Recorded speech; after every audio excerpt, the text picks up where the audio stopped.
This video is going to cover taking film from a shot roll onto a spool to then go into a development tank to be developed. First thing we need are the tools. This will all happen in a closet in complete darkness. And so we want to make sure that we go into the closet with the following things: our development tank, our spool, the lid, and then we also have this other smaller lid that attaches onto this. Not as crucial, but I like to take it in there. We also need a pair of scissors, and that should do it. When we go into the darkness of the closet, all this is going to be done by feel and sound. So I'm just going to set all this stuff on the table in front of me. And I'm going to start by, in the dark, opening this up. Now this film canister, I'm going to just focus just a little bit. This film canister is a twist-off top. You might also encounter a canister that was commercially loaded and the cap is pressed on. If that's the case, you need to have some way to remove that pressed on cap. I've done it with pliers. I also have a little mechanism in my closet that I can slide the film in and use it to pry the cap off. But first things first, open this up. And again, I'm in complete darkness when this is happening. When I pull this spool out, I'm going to give it a slight twist counterclockwise to help me remove it from the canister. I can set this aside in the dark, and then what I like to do is hold the film by this tag end and just drop it, and therefore it's just hanging like this down in front of me in the closet. I have to transfer my hand from this side to the other end of the spool. I want to do that without getting my fingers all over the film. Fingers have oil on them, oil transfers to film, film will not develop correctly. So I try to handle the film by the edges. So I'm going to take this and I'm going to slide it all the way down until I get to the other end. Then I can let go with my left hand, and I'm now holding it by the end that's taped on to the spool portion. Now I need to make a cut here, and I'd like that cut to be as square as possible. If I were to just cut like this in the darkness, there's a good chance I'm going to be twisted one way or the other. So what I like to do is take this and I will fold it over on itself. When I fold it, I'm going to feel that these edges are lined up. And what that's going to give me when I crease this is a crease that's now perpendicular to the edge of the film. Once I've done this, I'm going to transfer it to my left hand. I make a small tent where my crease was.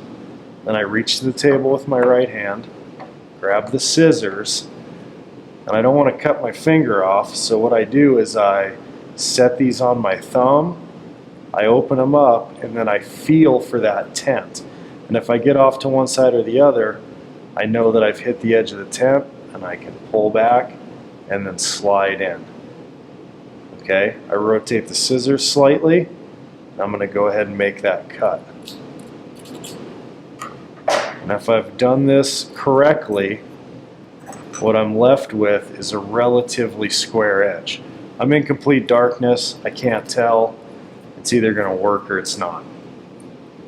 Now I transfer the film to my right hand, because I'm right-handed.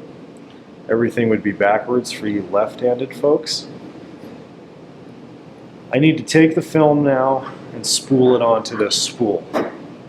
I grab the spool in the darkness, and the first thing that I do is run my finger in, and I'm feeling for this little notch here. And what I'm going to do is I'm going to set the film down. I wouldn't normally do this, but I want to point something out. Down here on the inside of this, there's a little notch right here. And that little notch is angled at about a 45-degree angle. Okay? It's very difficult to see. I see it again there at that 45-degree angle. If that pin is angled this way, I have to hook my film onto it. If the pin is angled this way and I try to hook on, it's going to just slide off. So what I want to make sure is that my little pin is angled back at a 45, so when I hook on I can slide down, and that's what holds my film on. So when I grab this in the dark, I've got to feel which way this is going. Now right now it's incorrect, so I'm just going to spin it the other way, and now my 45 is angling away from my film. Take the film by the edges and I'm going to gently squeeze it together, creating a little bit of a U shape, and I'm going to slide this down in there. My fingers are a little too close, so I'm going to slide back. And what I do is I put my fingertip right on that little nub. I slide my film in until it hits my finger, and I'm going to allow the film to push my finger back, and I can feel it drop on to that little tab. I'll do the same thing over here. I do this by kind of just wiggling back and forth, and eventually I can feel that I've hooked on. I'm giving a little gentle pressure away from the spool here to make sure that I'm hooked on. Once I'm on, I'm going to continue to just gently bend my film. I'm not doing much pressure here. I'm just gently holding this and I'm rotating it counterclockwise. What's happening is my film is spooling onto the inner portion of this spool. The whole time I'm doing this, I'm trying to also kind of help it by not letting it curl the film go in. I'm also listening. If I hear crinkling right now, something is going wrong. And I'm going to try to get it to miss spool here a little bit. Okay, if it starts to miss spool, you'll hear a crinkle like that. And what I would do then is hold, and I would back up, regain my connection with my fingers here, and then I would continue to roll. And if I keep hearing a click or something doesn't feel right, you can always take your finger in like this and try to feel what's happening. Perfect roll, you hear nothing. It just spools on cleanly. When I get down to the very end here, I've got this tag end, and I just kind of try to gently set that in. A couple things I want people to notice, and it's really hard to see, but when this film is spooled on here, there's a space between the film. That single roll of film starts here and goes all the way out to here. Each revolution is separated by about 1/16 of an inch. That allows the chemicals during the development process to pass between the layers of film.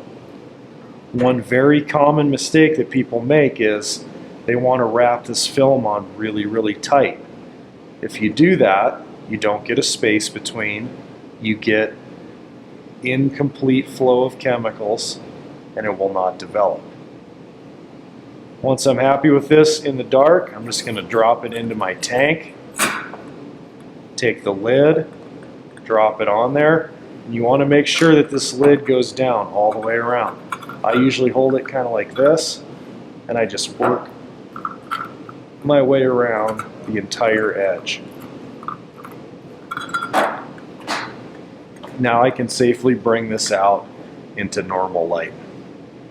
And that's rolling film onto a spool for development.